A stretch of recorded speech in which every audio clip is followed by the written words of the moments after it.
Senator Hansen, senators. In fact, I'm Milo, Senator Leyonhjelm. In fact, I'm the only one I don't know. It's great to have Milo here in Parliament House. We've been to Adelaide, Perth and Melbourne. It was a quiet night in Melbourne last night.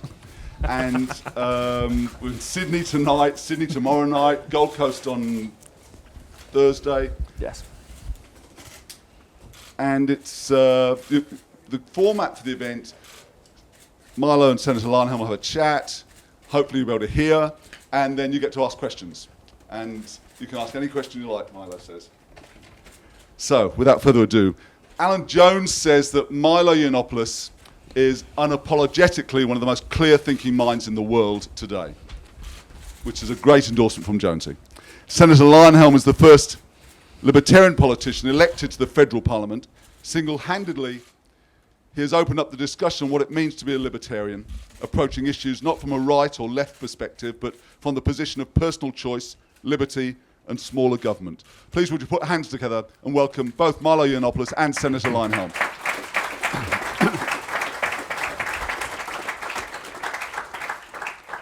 Thanks, Max, and can I say how wonderful it is to have you here. Thank you, thank you. I've been looking forward to this for a long time.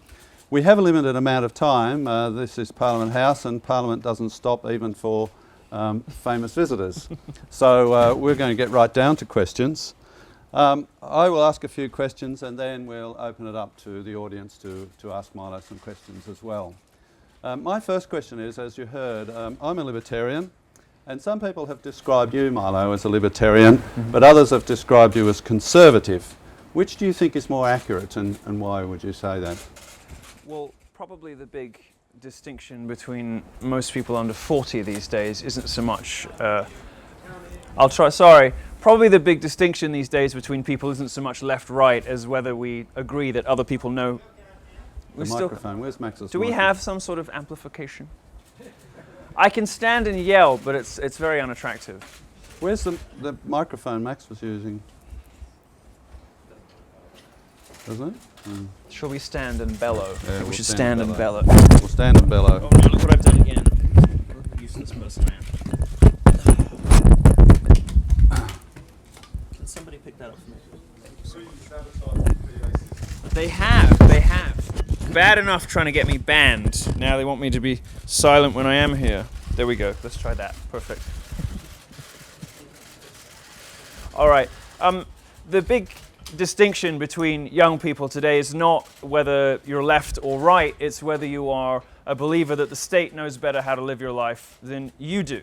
I fall fairly squarely into the category of libertarians on that point, although I have some socially conservative opinions.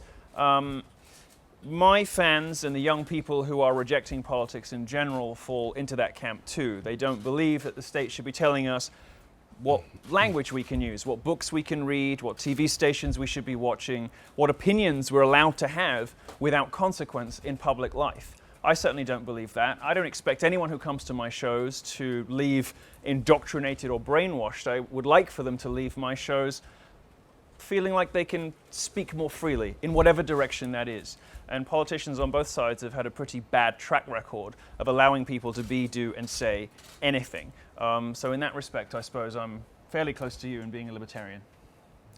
Good. Now, one of the issues on which you're sort of famous, or infamous, one or the other, depending on which side of politics you are, is identity politics. Yes. Identity politics is a hot topic here, just like it is in the United States and in fact much of the Western world. Is it just a new version of the old bourgeoisie-proletariat divide, or is there something new about it? What's behind this identity politics that we're seeing so much of? Well, communism has failed many times over, but its fans haven't gone anywhere. What they've done is instead map its principles onto social issues. So instead of trying to persuade us all that that socialism works for the economy, they've given up on that for a little bit, let capitalism kind of, chug along for a bit, and turn their attention to social issues, and instead created hierarchies of different classes of people based on skin color, sexuality, and gender, and so on. This is the most extraordinarily and profoundly anti-intellectual and ridiculous way to sort people And it is an inevitability that if you do that, you're going to end up dividing them. You're going to end up with hateful and divisive results, because it ignores the fact that I might be gay, but I really like the Bible and guns. You know, people are different. They're not defined by their skin color or their sexuality. The left wants to, you know, sort everybody into buckets, mainly for electoral reasons. But in culture, where I live, it stifles creativity. It stifles free expression. It prevents people from being able to say and do whatever they want. It prevents people from being able to have real discussions. And the worst of it is the creation of double standards. Now, in a previous era, I might well have stood up for left-wingers against a religious right that was in the ascendant in the 80s and 90s, telling lies about video games and Marilyn Manson. Today it's the progressive left. Today it's social justice warriors. And, you know, I came to Australia as a sort of warning from America. I came to Australia as a sort of to try to implore you not to go down the path America has gone down. This sort of divisive identity politics stuff that we saw at UC Berkeley in February when I tried to speak there. Well, last night in Melbourne, I think the left showed us who they are and demonstrated that those wars are already here. The problem is conservatives and libertarians don't realize it and haven't started fighting yet. You need to start fighting, and you need to start fighting fire with fire. You need to reject identity politics, and you need to reject political correctness. And if you want to save your country and save Western civilization, you need to reject all of the tenets that the progressive left is attempting to establish in culture. And that includes from journalists, from the academy, from the entertainment industry. They're all complicit in this. The variety of TV shows who booked me, and then when they saw that I wasn't a pushover and wasn't some redneck or some, you know, fulminating Fox News host, realized they might not be able to get one over on me, and even if they had time to edit the interview, might not be able to make me look stupid. So they cancelled all the interviews. Well, they are in the minority. They don't reflect the views of the public. They're drifting ever further from the language and concerns of ordinary Australians and ordinary people all over the West. Don't side with them, side with us. Side with your voters, side with ordinary people, because we don't believe the stuff that the ABC puts out. We don't believe what we see on our televisions. We don't believe what university professors are telling us. And politicians who side with the establishment elites and the language policing and political correctness, in other words, sort of organized, enforced lying in public life, are going to be abandoned by their voters. I can only agree with you.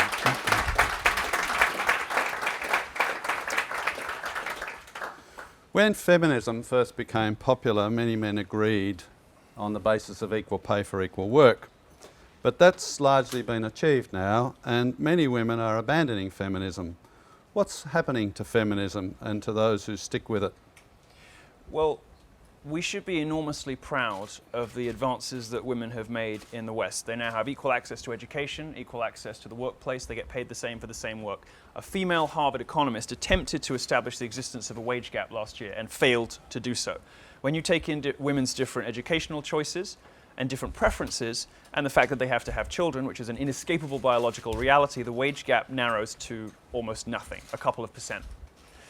Now, feminists like to say that feminism is about the equality for women, about giving women equal standing with men. They have it. What feminism has become since it's run out of things to complain about is a mean, vindictive, sociopathic, man-hating movement of a couple of people in the elite and not very much of the public. I mean, this is a perfect example of what I talk about in my shows. You'd be hard-pressed to find a journalist who does not describe themselves as a feminist these days. But it's very difficult to find any normal woman who does. And that's because they see what the rest of us see. Feminism describes itself one way and behaves in quite a different way. And the divisiveness and ugliness and the horror of mainstream media companies employing people who tweet things like, "Kill all white men," "I bathe in male tears," "Masculinity is so fragile." People just don't want to be around that kind of thing. And it comes almost exclusively from the progressive left, just like violence does. And it has alienated an entire generation of women who realize that the great victories that we should be proud of, that feminism fought for in previous generations, have all been won. And there is no place left for an organized feminist movement in society because, thankfully, we won. You've been quoted in the media talking about Muslims and the Muslim religion. That's a topic of interest to some of my Senate colleagues here. In your view, what is the problem? What problem have you been identifying, and what solution do you recommend? Well, I take a view that will come to some people, maybe in Australia and certainly in Europe, as shocking, and and as offensive, probably, hopefully. But it is one shared by millions of American voters, almost certainly millions of Australians, and the President of the United States. So it's not that marginal. As a gay man, I don't feel comfortable in societies with large numbers of Muslims who refuse to integrate. You had that story in 2016 of your Grand Mufti who gave a speech praising the integration of Muslims in Arabic, because he'd been here almost 20 years and still didn't speak English. And these things are now, you know, slightly, these are a little beyond satire. They're a reality. I mean, Britain, where I'm from, we send more fighters to ISIS than any country except Belgium, which has its own jihadi problem. Now, I live 2 hours from Orlando, where the Pulse nightclub massacre happened in the United States. This is not some fringe 4% lunatic. This is mainstream Muslim culture which routinely oppresses women and murders homosexuals. Hundreds of millions of people live in countries where I would be killed for my sexuality. 11 of them, I think, all Muslim. I'm not comfortable with the horrifyingly regressive social attitudes of Muslims in the West. And you don't have to take my word for it. You can ask any of the pollsters from left-wing organizations like Channel 4 in the UK, who discovered appalling things about British Muslims, second and third generation Muslims, their attitudes to gay rights, to marriage, polygamy, Sharia law. You know, one in 4 Muslims in Britain wants Sharia law, in which a woman's testimony is worth half that of a man's in certain circumstances. This stuff is not acceptable in Western liberal democracies, and it shouldn't be allowed.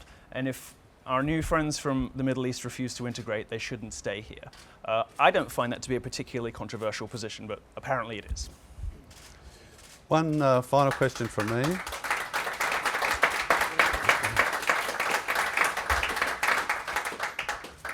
You got, apparently, I'm told, banned from Twitter, and I'm wondering, tell us why and what you think of that. Well, I am probably the most misreported on person in the world, with the exception maybe of the American president. You will probably have heard that I support pedophilia when actually I'm a victim of it, and was talking loosely, admittedly loosely, about my own experiences. You will have heard that I'm a neo-Nazi and a white supremacist. I'm a really bad one. I just married a black guy.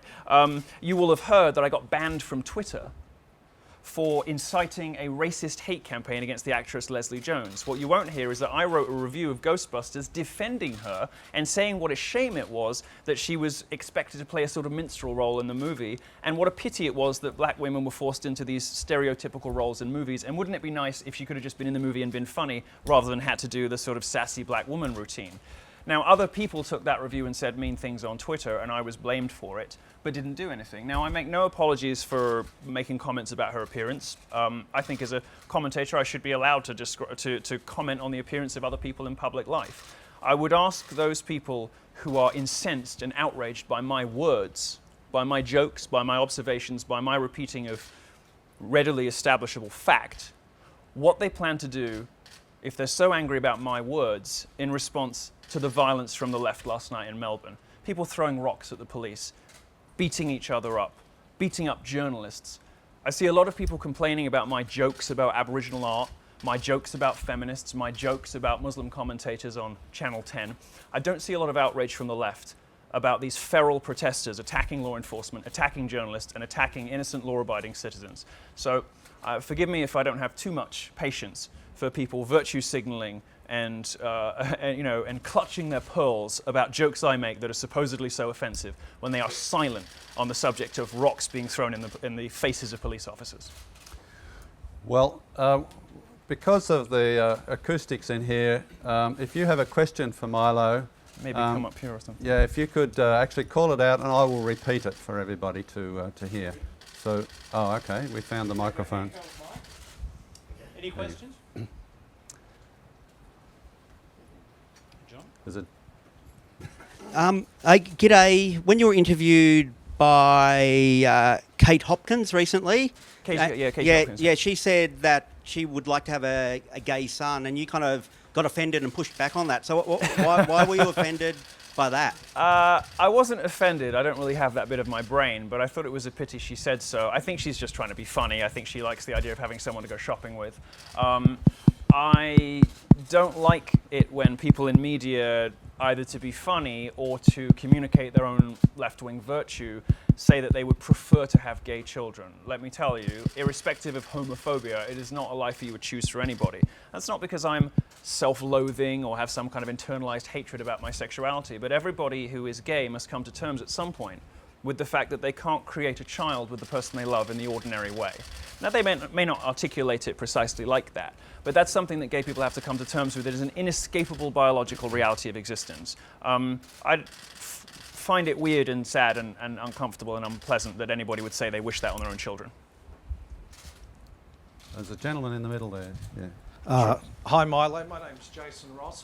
Use the microphone if you would, so others can I'll hear. try and use it if it does anything. We can hear it. Yeah. Oh, that's called working. Okay. Hi, Milo. My name's Jason Ross. I'm with Pauline Hanson's One Nation. She's the lady in the front row to your far right, sitting there. She's on the far right. Far right. She is the champion of free speech in Australia. I just want to say thank you on behalf of those of us who have our freedom of speech restricted in this country. Thank you. I just want your advice on two quick things. One is, you have come to the country that has the least democratic and least freedom of speech provisions of any Western nation. You are in a country where if I state something that is statistically and factually correct, but that harasses or intimidates a minority group, I am guilty of an offence. And you're in a country with a preferential voting system where if you, Milo, get 100 votes, I get 51, and Senator Leyonhjelm, gets 50. We eliminate the person who comes last. He gives his 50 to me, and I end up with 101 votes and defeat you, even though you had 100, Yes. and I had 51. Yes. Now, apart from moving overseas, do you have any advice when you operate in a system that has no freedom of speech and no first-past-the-post democratic process? What should we do in a country like this? Change it by electing new people. Change it by electing different people. It sounds like you have the worst of all worlds. You have both, ratchets on democracy that prevent you from electing the people you want. I would imagine some of your upstart parties on the sort of populist left and populist right suffer from that particularly. And as far as the free speech provisions go, you have to live. I used to advise people to take it easy, to have an easy life, to fight quietly in private, but it hasn't worked. And I suppose it was slightly hypocritical of me to say so, because that certainly wasn't the approach I've taken. Actually, I think that the left are bullies, and they fold fast when challenged. And I think if you stay laughing, maintain a happy demeanor, and keep dropping the fact bombs, and do it with a laugh, wrap the truth in good jokes, I think you become irresistible. And if you can be compelling and fascinating, if you can capture people's attention, if you can get them to like you while telling the truth, the sky's the limit. The last guy to do that is now sitting in the Oval Office. So one of the follow-ups to that is this issue of democracy is failing, and people are disenchanted with politicians, and it's all hopeless. So Winston Churchill's quote comes to mind: democracy is still the best form of government of all those we've tried. Do you agree with that, or do you think it can be improved? Well, democracy hasn't been tried recently. I mean, Greek direct democracy is very different from the systems that we have now, for good reason. I mean, Greek direct democracy was restricted to, like 4 people out of 500, the landowners. Now, I happen to believe that there should be no franchise without participation in the tax system. I think that's fair and reasonable. But the system itself, how you elect your representatives, I don't know. I've always thought the British system was the best, top to bottom. The Mother of Parliament seems to get it about right, or seems to be the fairest. It does have a slightly, it hinders upstart parties, but there's a sort of natural inertia that it builds into the system that means that the country can't completely screw itself overnight just because they're angry one day at a headline. But it also seems to be quite a mature and fair system. Democracy is the only form of government that is compatible with human nature, because we as human beings crave freedom, we long to be free, we long to express ourselves, to say, do and be whatever we want, and it is the only system of government that is compatible with what we are. There's a gentleman in the middle there. G'day Milo, big fan of yours. Thank you. I'm just wondering, will you ever reconcile your beef with Ben Shapiro? Do you think it's counterproductive to the conservative movement, the two of you at odds with each other? No, I think that I think as a broad church, he obviously has different, slightly different, very different set of beliefs than I do. He's now sort of softening on them because he's realised there's no commercial advantage in being against Trump anymore. He tends to be led by, I think, led by the pocketbook more than me. He finds some of my methods to be gauche and crass, but I think you can decide for yourself whether Ben Shapiro would have sold 13,000 tickets in Australia.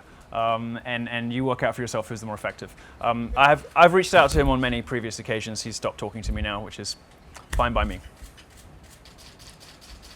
But just to add to that, I think it's healthy and necessary to have a broad church on both sides. I don't want everybody to be like me, and I don't want people to only be fans of me. I think the world would be ghastly if we were all Milo Yiannopoulos.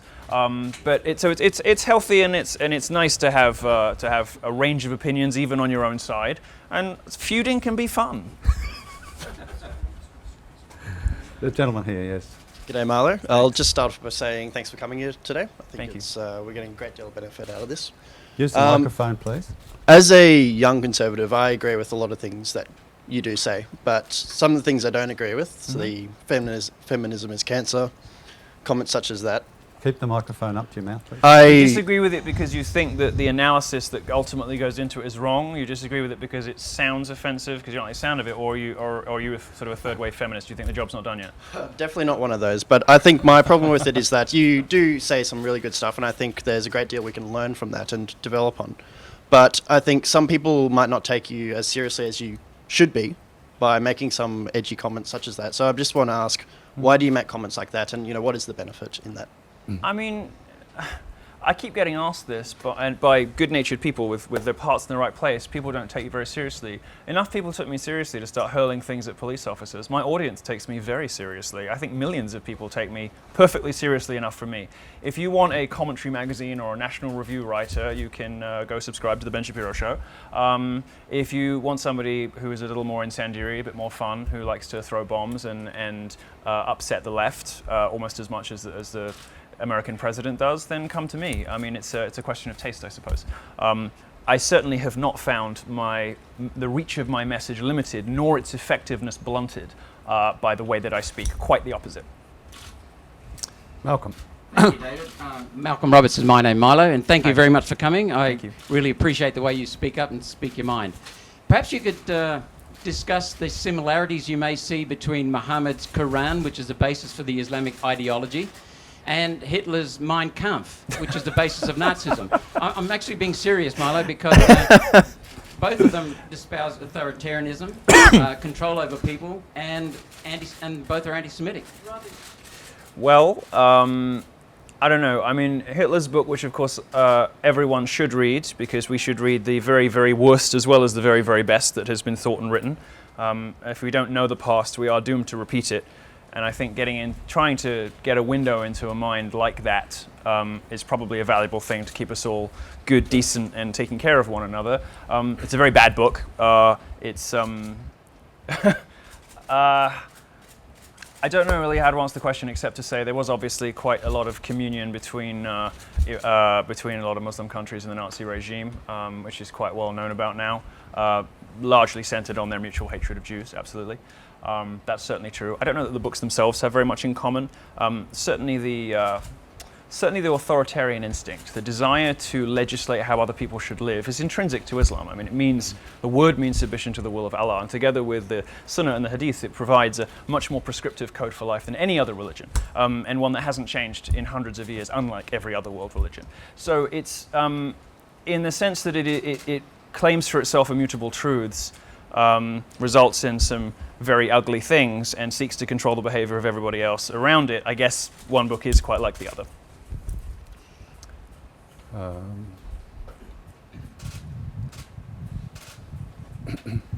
Hi, I'm just interested in the type of shampoo that you use. Is it the same as Geert Wilders and Donald Trump?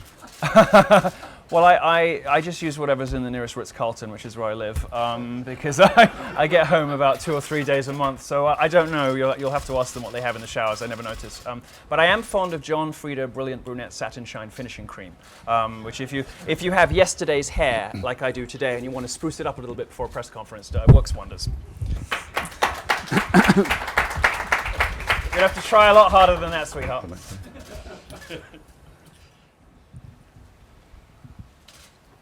Hello, Milo. Felicity de Fombelle is my name. That's a wonderful name. What Thank is it? you. Felicity? Yeah, I married a French man. What was it again? Felicity? De Fombelle. De Fombelle. Wasn't that wonderful? It's great.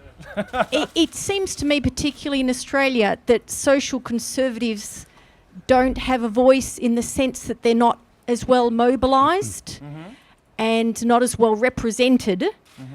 I'm not exactly sure why that is. I think one of the reasons could be that people who have socially conservative views feel those views, as you often say, are not are not so well accepted, perhaps, and therefore perhaps people feel a bit more intimidated or overwhelmed about proclaiming those views, as opposed to the progressive left, who seem a lot more sophisticated in how they politic and how they put their messages and fight the cause. Well, you're right about that, and the simple Just reason... your thoughts, thank you. You're right about that. The simple reason is conservatives like to conserve things. They're not constantly on a mission to tear the house down. When you are on a mission to tear the house down, you learn how to do it. You go buy tools, and you learn how to use explosives. And the left has done so very effectively. The left is far better at the dark arts of political warfare than the right ever has been, because it's the left that wants to tear down everything around you and replace it with, well, we're not really sure, communism, Islam, who knows. The institutions of civil society the left seeks to damage or to co-opt, whether it's the media, education, the entertainment industry, politics. These are the engines through which people's hearts and minds are shaped as they grow up. When they start listening, they start listening to music, they end up going through the education system. Finally, as adults, they start taking interest in politics. The left has been attacking, co-opting, invading, distorting all of these institutions for decades, with the result that conservatives are now at a loss. I mean, they've spent 30 years writing essays about how bad it is instead of actually doing something. You can complain about the language I use. You can complain about my methods. You can you can say that I'm gauche or crass or whatever, and you don't like joke X or remark Y. But at least I'm out there doing something, unlike the previous 2 generations of conservative activists and politicians who have accomplished basically nothing. Whining about the problem while doing nothing to fix it. They haven't started effective think tanks. They haven't opened university departments. I mean, look at the massed ranks of gender studies and all this kind of stuff that is just designed to undermine the foundations of our free societies. All funded by left-wingers, populated by left-wingers. These the universities have now become utterly politically homogenous places. It's at its very worst in America, but I'm sure it's just as bad here. This is a result of capitulation from conservatives. So there is something intrinsic to what we believe that means we're not natural, instinctive agitators. Well, I am, but others may not be. But if you want to get angry about it, really you should be training your sights on the previous 2 generations of conservatives who achieved almost nothing in defense of the values that make these countries great places to live. Just on a follow-up to that, there might be an argument for suggesting the left is now on the verge of ascendancy. So they're running the institutions, establishing the institutions, manning the institutions, whereas previously it was the conservatives, the right, that did all that.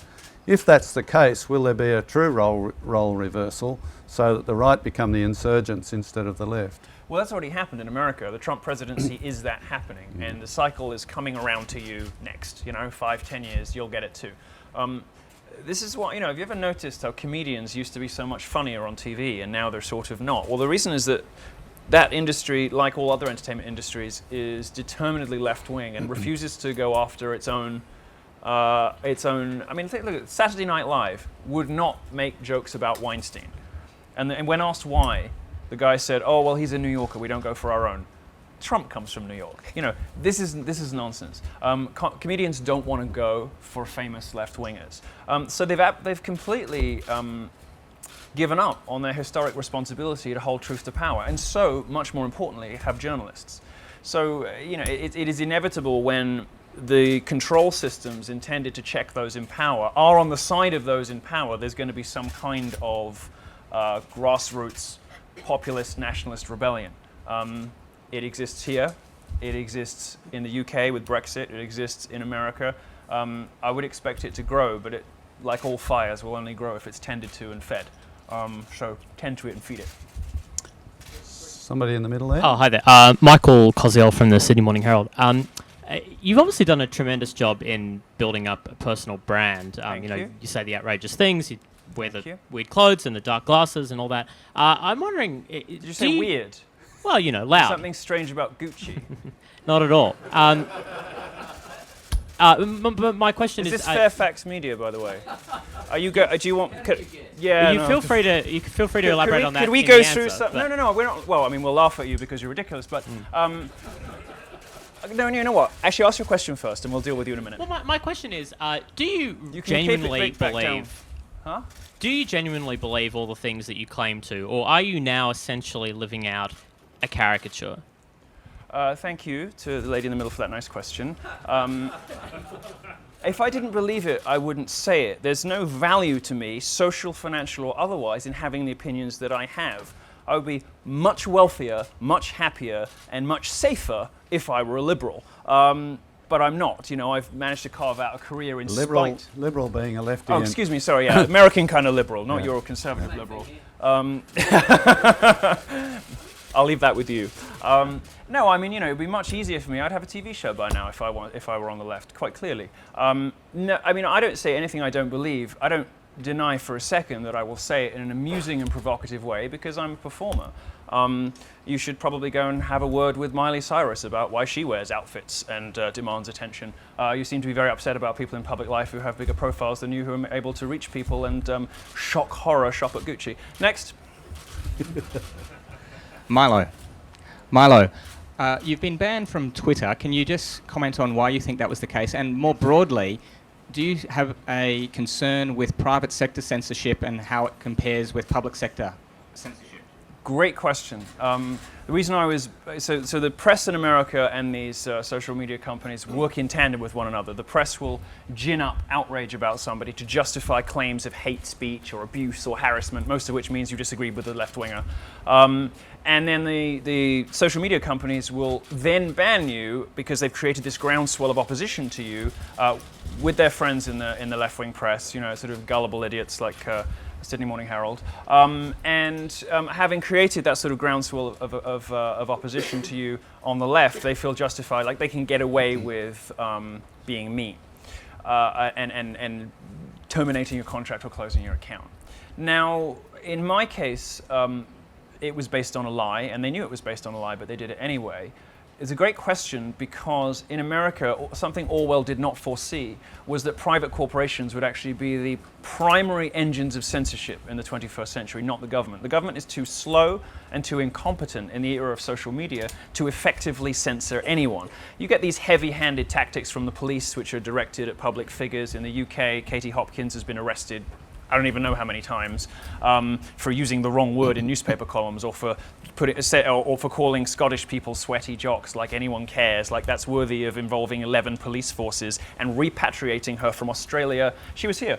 They flew her back to England because she had written sweaty jocks in reference to Scottish people, and some people on the internet got upset about it. That is mind-blowingly stupid. And it's an example of the state running wild, but the state doesn't have the apparatus or the intelligence or the sophistication to police private citizens like it does us. That's left to social media companies who are uniformly and utterly and without exception far left. Not just, we all have friends who vote the wrong way and we don't care too much about, but these are far, far left, activist positions, Black Lives Matter on the wall of Twitter's offices, that kind of thing. And it is private corporations, which Orwell I don't think anticipated, which are the primary engines of censorship in America today. That's terrifying because they are beyond the reach of the First Amendment. It creates a problem for conservatives, creates a problem for us because we typically believe that the market will correct over time, but we sometimes have to accept that results in a lot of problems in the short term, So people get censored, people get banned, people get branded harassers and abusers in the short term, and ultimately Twitter will fail, which of course it will. The company is tanking and it has no future at all. But in the meantime, conservatives are robbed of a voice on that platform. I don't think the market is correcting well enough or fast enough in that case. And that is where I step away from my libertarian friends and say that that social media companies, like every other powerful rich utility, should be regulated. They should be regulated just like oil companies, because Twitter has a unique purchase on debate in the public square. If you are a journalist or a public figure and you're denied access to your Twitter account, it is, for anyone who isn't me, a serious impediment. It could destroy your career. I've managed to make a virtue out of it, but most people are not so lucky. And to deny a New York Times best-selling author an account because a journalist lied about what they did and you know it was a lie, but you just wanted them off the platform anyway, this is not how a company should be allowed to operate when they control, when they are entrusted with so much important communication on which our democracy rests. You know, journalists decide what stories to cover because of Twitter. They decide how to cover them because of the echo chamber on Twitter. And quite clearly, we're happy to legislate other industries that have huge effects on public finances and on public life in general. I think it's time to regulate Silicon Valley like private utilities. Hello, Milo. My name's Jason. I just started university this year, and I received 2 scholarships. So I was just wondering, you said that us conservatives should stand up for our beliefs. I'm just wondering what you think, someone like me, that there's big consequences if we stand up for what we believe in, what we should do. Yeah, I mean, you can hear from that question, and thank you for it, the terror that young conservatives and libertarians are in because 3 generations of conservatives have left them to the wolves in higher education and allowed universities to be taken over by the progressive left and done nothing to defend young people who think differently. 3 generations of conservative politicians have utterly failed to protect young people who think differently. The only kind of diversity that matters, diversity of opinion and thought, has been cast out in favor of meaningless, superficial diversity of skin color and sexuality. And this is a betrayal of you by your parents and grandparents' generation. It's a problem. I don't know what to tell you. You can speak up and you can get expelled or lose your scholarships and go down fighting and standing up for your principles. That might have a good effect on the rest of society, but it won't necessarily have a good effect on your life. The decision of whether to become an activist and accept the consequences, the personal consequences that go with that, is something that only you can decide. And I'm absolutely not going to push you one direction or the other, except to say that don't take this as advice from me, I'm not telling you to do one thing or another, but without people making those sacrifices, change does not happen. Gentleman there. Milo, Jonathan Lee from Channel 10 News here, mate. I'm interested to know Why did you keep cancelling my interviews? I don't represent... I was booked on with so many of your shows and then you cancelled. Why did that happen? I'm just the journalist, my friend. Okay. I'm interested to know, in your opinion, how you see the future 20 years from now. Are we, in your opinion, staring down a kind of Orwellian fate? And you talk, and I don't want to put words in your mouth, you talk about fighting back. Are you advocating for the right to be more aggressive on the street and campaign against similar actions to what we saw last night? And if that's the case, so are we sort of looking at a future where we're going to have far more violence 20 years from now to rectify what you see as the problem? I see. No, when I talk about aggression, I'm speaking about rhetoric. I don't believe in violence as a solution to problems. That's a left-wing thing. What I do think is that people who come out with baseball bats should be arrested and thrown in jail before they swing them at before they actually do somebody any damage. If they come down clearly with the intent to hurt people, if they're throwing rocks at the police, they should be put in jail. I mean, violent responses to ideas are unacceptable in a civilized society, except we do accept it if they're left-wing. That's not okay. That has to stop. These people have to be classified as what they are. I mean, Antifa in the US, now the FBI is finally admitting that Black Lives Matter and Antifa are domestic terrorist organizations. I mean, these are organizations that use fear, intimidation, and violence for political ends. That's the definition of terrorism. I don't think the right should. I think the right should play should fight fire with fire rhetorically, which is what I seek to do. But I don't believe that we should go down to the level of the left and start brawling in the streets. If we did, the war would be over very quickly. Just as a follow-up to that, if that's Can you just get the microphone for the room? If that's not the case, where do you see the future 20 years from now then? Well, I would... It's all right. Carry on. I would like to think that the left has been put back in its box, and by which I mean enough populist, nationalist, pro-free speech conservatives have been installed. Law enforcement has been sufficiently emboldened to remind protesters that they are free to show up and to have their say. I love it when protesters come to my shows. I want everybody to be able to have their say. When people are yelling at each other in the streets, it gets me off. When they start to throw punches, that's when I have a problem, and I don't like it when either side does it. It's always the left that starts it. It's often conservatives who finish it. But I don't like it when either side do it. My preferred future is zero tolerance to violent protests. So if you show up for a protest and you have brass knuckles in your pocket, you should go to jail. If you show up with the clear intent to hurt somebody because they have a different set of political opinions from you, they should go to jail. Just for the night, cool off, that's fine. But don't let these people roam the streets punching and kicking and scratching and pepper spraying people in the face, as happened at UC Berkeley. Because if you allow it, if you turn a blind eye to it, it will grow, and Australia will become just as bad as America. You don't want that. So just to finish up on that, and to continue that point, in Nazi Germany, we saw the brown shirts, who were originally members of the National Socialist Party, dressed up in uniform, beating up on the communists. Are we in danger of that? Because we have the violent protests from the left attacking you and others who hold similar points of view to you. We are also seeing small groups from the right emerging. Are we in danger of repeating history?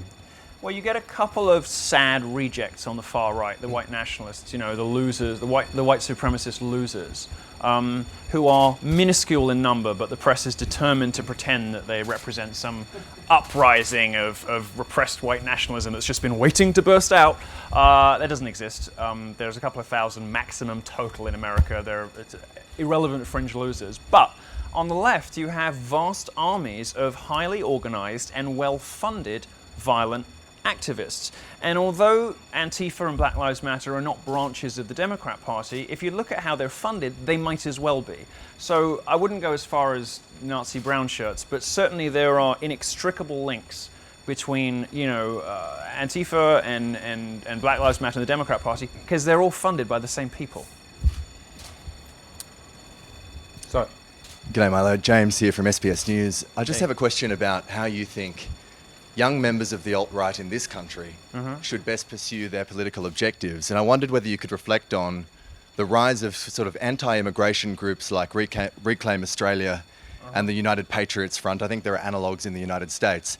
And do you think people... know your local groups well That's fine. We were talking about the white supremacist groups. Right, well... Sure, so, but do you think... I don't know your local groups. I'm fair not in enough. the business of recommending to white supremacists how to achieve their objectives, because I don't want their objectives Sure. But as a broader question, do you think that people should participate in anti-immigration groups that aren't white supremacist? Yeah, of course. Or would you encourage them to participate in mainstream politics? Yeah, of course. I mean, most people don't want massive unskilled immigration from the Middle East. Almost nobody does.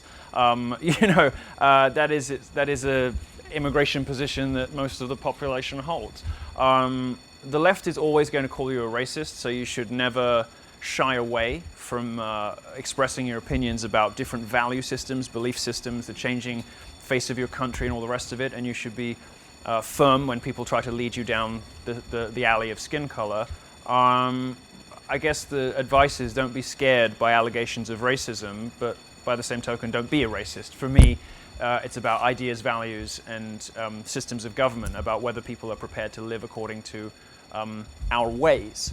If they are, I don't care what they look like. If they're not, they should go home. So, lady there? Yeah. Hi, Milo. Judith Island here from the Sydney Morning Herald and The Age. You've talked earlier in your speech about how women essentially don't have anything left to complain about, and there's been a great victory with feminism. I'm just wondering what you make of the continued high rates of domestic violence and sexual assault around the world. Obviously, Harvey Weinstein's brought that to the fore. We've had a breakfast this morning here at Parliament about domestic violence. 1 in 3 women over 15 years of age in Australia experience physical violence, 1 in 5 sexual violence. What's your response to that? Is that not something still worth fighting for? Well, those same studies, which are never quoted in full, show that men are just as bad victims of domestic violence as women are, by the numbers. by the numbers. So I don't think that we have a gendered problem. I think that activists from the left-wing press are determined to present it as a gendered problem, determined to drive a wedge between the sexes. Oh, poor women, victimhood narrative. I don't see it that way. I think there is a violence problem, a domestic violence problem, but all of the serious crimes against women have been falling for decades in the West. Rape rates have been collapsing in the West for 40 years. And instead of being proud of it, you've asked your question.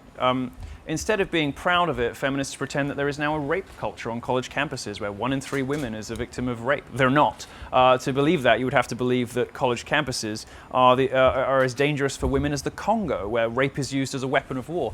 These numbers don't even stand up to common sense scrutiny. They propel these myths about the wage gap, which are based on bogus economics. If you look deeper and further into the numbers, and they're always buried in there somewhere as dishonestly as the pieces are written, you discover that actually, for everything that isn't perfect in our civilization, which comes from the way that men and women are different and interact differently, and sometimes there are differences in the things that one gender has to cope with versus the other, you find actually that men have just as much to deal with as women do. Women are judged relentlessly on their looks, but men are judged relentlessly on how much money they make and how successful they are.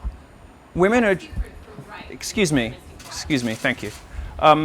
Rape rates have been collapsing for 30 years. We should be hugely proud of that, but feminists lie about it and claim that we're experiencing some sort of explosion of bad behavior towards women. I think it's probably because they think the rest of us are like their men. They think we're all Wieners, Weinsteins, and Spaceys. Well, libertarian and conservative guys I know are pretty respectful of women. It's your guys who aren't. I understand why Hillary Clinton and Huma Abedin have low opinions of men. They think men are like their husbands.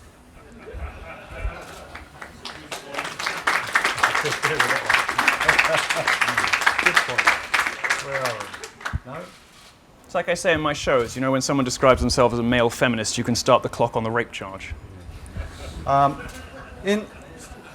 So I think we're nearly towards the end here.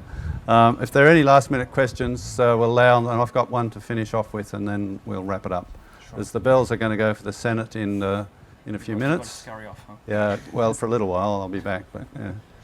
Milo, bearing in mind Brexit, Trump, and the Pauline Hanson One Nation movement, which is rapidly increasing in voters in this country, can you give us some advice on how we as Australians can defeat or win the war against the establishment, against people like the Bill Shortens, the Hillary Clintons, the Malcolm Turnbulls, who seem to be hell-bent on destroying our beautiful country? I think it's very simple. Stop listening to people who try to tell you how to speak to the voters, how to conduct yourselves, what you should and shouldn't say, what language you should and shouldn't use, what subjects to avoid and go close to, and follow your instincts. When Donald Trump came down that beautiful escalator on that magical day and declared that he was going to build a wall to stop the Mexican rapists coming in, it was crass and all the rest of it. Once you unpicked it, you understood what he was trying to get at. And guess what? The whole of America went crazy. Why? Because for 30, 40 years, they've been told that certain subjects are off limits and shouldn't be discussed. And we've had to tiptoe around and mollycoddle and pander to Muslims in public life, to angry women, and, the Jessica Rose of this world. Well, you don't have to tiptoe around them. You can speak plainly and clearly and frankly to people, and they will reward you at the ballot box for it. So, where's Max Markson? All right. So I have one more question, and then I'll give it back to you, Max. My question is a little bit like Malcolm's just now. In this room, you've got a lot of friends, a lot of people here. You haven't hit your antagonists inside this room, one or two exceptions. So we let them in for sport. Yeah. Spice it up a bit. No, yeah. it's like, what's the point of being beautiful if everybody else is beautiful too? You have to let a couple of people from the Herald in just for fun. I know that problem. Yeah. So I think it's probably an opportunity. So, given that most of the room is your friends, if they were to leave here with a message that says, "Go out and turn the world into a better place," in terms of libertarian conservative values, which I think would be a useful thing to do, Yes. what exactly would they do? What advice would you give Very them? straightforward. Stop apologizing. Stop allowing the left to set the terms of debate. Stop allowing them to tell you what words are acceptable and not, what you're allowed to laugh at when you're not, what you're allowed to talk about and discuss in Parliament and you're not. And fight fire with fire. The left doesn't fight by your rules. They're not happy to stay, writing erudite essays in magazines and be all dressed up nice and never say the C word. They will fight dirty. They will fight low. They will beat you in the street if they can. We saw it last night. The facts are inescapable. If the left can't persuade, it will turn to violence.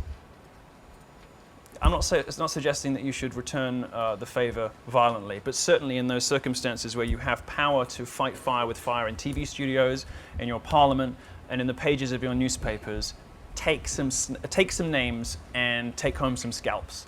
Because these people are dedicated to the destruction of Western civilization. They're dedicated to the eradication of all that makes Australia wonderful. It's a great country. I have loved visiting here. They are dedicated to tearing down many of the things that make it great. Don't let them, because everything is at stake. And getting called mean names from the left, oh, that was sexist, oh, that was racist, well, it hasn't done me any harm, and it won't do you any harm on the proviso that you don't apologize. Fantastic. Thank you, sir. Thank you very much. Thank you. Milo Yiannopoulos and Senator David Leyonhjelm. Please thank them again, if you would. Thank you both. And housekeeping. Those who have visitor passes, could you congregate at the back so we can get you escorted to into the public areas? And if you want to say I want to say thank you to Penthouse Magazine for bringing Milo to Australia. And if you want a copy signed by Milo Yiannopoulos and/or Senator Leyonhjelm, both their books are on sale outside, as is Mark Latham's. And again, thank you, Milo. I like the jacket. Ladies and gentlemen, on behalf of Wilkinson Publishing, if you publish your books, let's go and sign some books if you'd like to. Thank you.